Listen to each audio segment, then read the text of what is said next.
शादी करके लैले बानी, जिंदगी में अच्छा काम कैले बानी। नया नया शादी करके लैले बानी, जिंदगी में अच्छा काम कैले बानी। हमर दुल्हनिया के मुँह बाटे गोर, देखही में लागत तारी बारा रे बिजोर। केतनो मनावला से माने नहीं मन करे टन टन। हमर जिंदगानी में अइली हमर धन करे छन छन। नया नया शादी करके लैले बानी, जिंदगी में अच्छा काम कैले बानी। हमर दुल्हनिया के मुँह बाटे गोर, देखही में लागत तारी बारा रे बेजोर। कतनो मनावला से माने नहीं मन करे टन टन। हमर जिंदगानी में अइली हमर धन करे छन छन।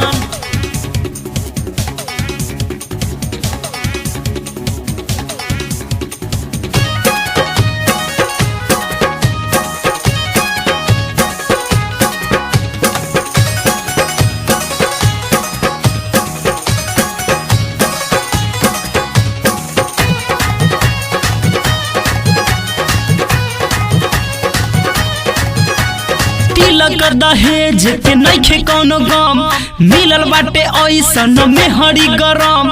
रतिया में तनिको न धरे देला दम करे छन छन। हमर जिंदगानी में अइली हमर धन करे छन छन। कतनो मनावला से माने नहीं मन करे टन टन।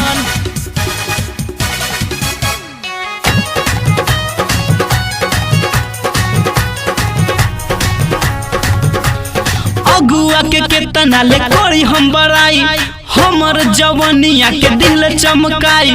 कर दिले हमरा के गठबंधन करे टन टन।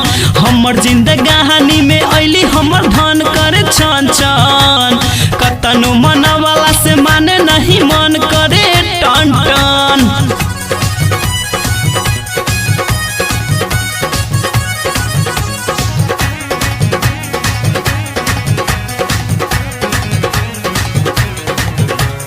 मेहरी के पाजा जब धरतानी हम, मस्ती में खूब झूमत बानी हम। लागता न हमरा तनिको शरम करे टन टन। हमर जिंदगानी में अइली हमर धन करे छन छन। यश कुमार के मिलल मेहरी रतन करे छन छन। हमर जिंदगानी में अइली हमर धन करे टन टन। नया नया शादी करके लैले बानी, जिंदगी में अच्छा काम कैले बानी। हमर दुल्हनिया के मुँह बाटे गोर, देखही में लागत तारी बारा रे बेजोर। कतनो मनावला से माने नहीं मन करे टन टन। हमर जिंदगानी में अइली हमर धन करे छन छन। कतनो मनावला से माने नहीं मन करे छन छन। हमर जिंदगी